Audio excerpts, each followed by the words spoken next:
Hi everybody. I am so excited for this next chapter of the homestead because on top of Christmas, this is probably one of my next favorite time of the year because I'm not a really outdoor person in the winter time because January and February are very cold, and this January has been extremely cold, so I have not liked going out.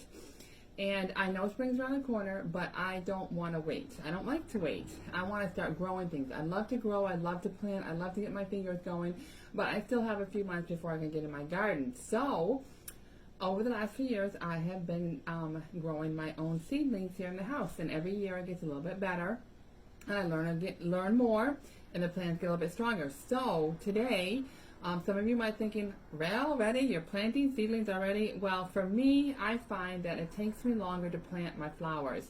And I have a ton of marigolds, which are a great repellent in the garden. And I love impatiens because they're so easy to grow. And they look so beautiful. You don't have to dehead them. They're very little work, and they just really grow. You have to start out with this little bundle, and then by the end of the summer, it's like this big. It's just beautiful. So I'm starting my flower seedlings today. Now I want to show you what I have for soil. This is what I bought. Now you can buy whatever you want, but this is natural and organic seed starting mix. So you want to make sure you get a seed starting mix, no matter what kind it is you prefer, but I prefer the organic. And what I've done is I took half a bag each, and you can see these long, I dug out my containers from last year, or you can buy them in the store. They're starting to come out with them, either way. But you want to start out seedlings like this to get them growing a little bit before you transplant them into individuals. And I'll walk through you step by step all the way through the spring of what my process is. I did it last year. I'll do it again this year. So I have, like I said, I'm going to do marigolds and I'm going to do impatiens. Now I was really excited because yesterday I went to Home Depot, hoping out a couple days ago, because I've been looking around for impatiens, waiting for them to come out so I can get them started, and nobody has seeds yet. But Home Depot does. They just started coming out with their seeds. They don't have all of them out yet, but they had enough that I found my impatiens. So I got 2 packages of those. So the first thing you're going to do is like probably fill this like half to 2/3 full of soil, just lightly, just nice and loosely. And then you're going to open up your seed packet like this. And then this does not have to be very particular right here. And then I'm going to kind of, so every seed package is different. Some have very few and some have a ton of them. And impatiens do not have very many. I might have maybe 20 seeds in this packet. So I'm just going to kind of sprinkle them around the top here. And the other thing too that I like, and I got 2 packages, so I'm going to do the whole thing, is that you look at the package, and every package is different, but usually within 2 or 3 weeks you'll see something growing if it's going to grow. So by starting a little bit early, for me, tells me if I have a bad package of seeds that are not germinating for whatever reason, it could be a number of reasons, that I still have time to go and plant some more. So then, when you do seedlings, you don't want to put a really strong stream of water on it. So I got a spray bottle, and I'm going to soak this really good with the water and get it all nice and wet. And then the key to starting seedlings is you want to make sure they have a good greenhouse covering and they are nice, especially until they start coming up. This is what you want to do until they start coming up, is make sure they're good and wet, and then cover them. And if you don't have a plastic covering that comes with your container, then that's fine. All you can do is you can take a piece of saran wrap and make sure it's good and tight so it has a nice greenhouse effect underneath. So I got the soil good and wet, and it's kind of patted down a little bit. And you want to make sure the whole time that they are, you're waiting for them to come up, that they are wet. Not soaking wet, but just good and wet. So this is the cover that I had from last year. So all I'm going to do is make sure there's a good and tight on there, and I have the cover. So what I'll do is I'm going to tape this to the end of this so I remember what it is that I planted. Now you can do it anyway. You can get a little stick and write on the stick. You can use the empty package here. You can do whatever. You can do nothing. It's all up to you. I like to know, because I have so many seedlings, I forget what is which. So I like to put the package right on the end. So that is my impatiens. Now I'm going to do my marigolds, and I'm going to put my impatiens right over to the side. So now my marigolds, this is going to be interesting because I seed saved my marigolds last year, and I've never seed saved before. So I do have a few left over from my package from last year. So these should come up because they came up last year without a problem. So I'm going to do the same thing, and I'm just going to kind of just like spread them around a little bit. And it's okay that there's a lot in them, because when you're at this stage, you're going to separate them because they're not all going to grow, and you're going to separate them and plant them individually once they get up to a certain height.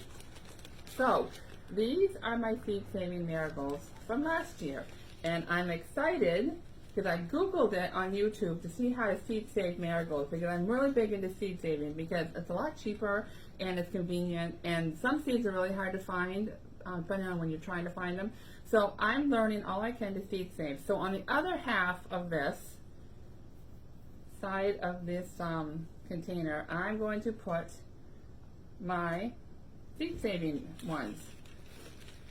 Now, like I said, I use marigolds all through my garden, especially my peppers and my tomatoes. They make a great bug repellent. Once I added basil and marigolds to my tomatoes, I have not had any of those hornworms that are totally disgusting. Ugh, those things are so gross, especially when they get big. Ugh. So now here I am. Now these are a little bit bigger seeds, so you kind of want to just pat them down a little bit to make sure they're good. They're covered. They don't need to be covered that much, but you just want to cover them up a little bit, and then you want to take and so make sure they're under cover. But like I said, they only need to be in just a little bit. And then, so we're going to cover this really good. And then we're going to do the same thing. And I'm going to put it on, and then tomorrow I'm going to watch it, and I'm going to put it in my inside greenhouse. Make sure it's good and wet, and you'll see the moisture coming up underneath. And just lift it up long enough to water it real quick, and make sure that it stays good and moist. Check it every day, water it when need be, and make a little greenhouse underneath. And then once they start popping up, I'll be back to show you later. See you later. Alright, I'm back. Now I'm going to grow some lavender. I've never done this before by seed, so I'm going to try something. I like to try something new every year. So this year I'm going to try lavender. So I ran out of the other mixture that I had. So when I went to Walmart to buy the seeds, I found it. I'm not Walmart, Home Depot. I found this. So I'm going to use this for my seeds. And I found just a little square one. It's not as big as the other one that I had. So I'm going to fill this about half full. That's about good. And then I'm going to open my seeds to see how little they are. Because if they're too big, then you want to put some soil over the top of it. If they're really little, you just put the water in and it kind of settles down itself. And these are really little. These are itty bitty tiny. And there's quite a few in here. You can see how little they are. So I'm going to take and just spread them all over. I might probably wish I had a little bit bigger of a container. I'm going to spread it around a little bit, and then I'm going to do like I did last time. I'm going to water it really good. Now this one, I do not have the covering to it. I don't know if I lost it or if it just didn't come with one, because I've been saving these for 2 or 3 years. And sometimes they do crack and they don't seal good, so then I end up having to throw them away. So once I get these good and watered,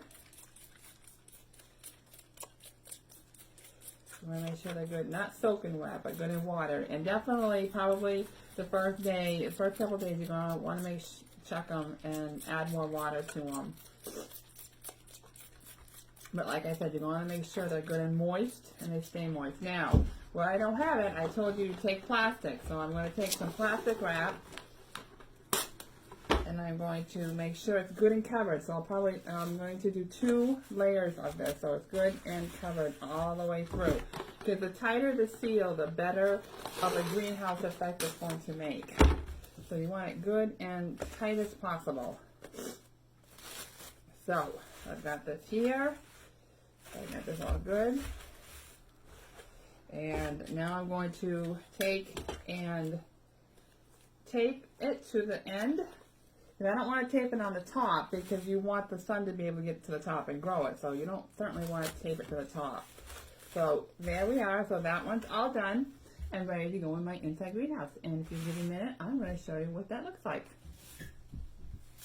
I thought I was going to show you my inside greenhouse, and actually this one, last fall when we had those big windstorms, it got blown around a little bit and broke the bottom of it, so it's one tier short because the bottom part broke, but it still works. So what you do, and I have 2 of these, so I'm just going to take that down, and you can see there's a zipper here and there's a zipper here, and you go down as far as you can, and that between the water and the covering inside and then that covering outside is getting a really good strong greenhouse effect. And it's right here in my front window, so it gets lots of good sun.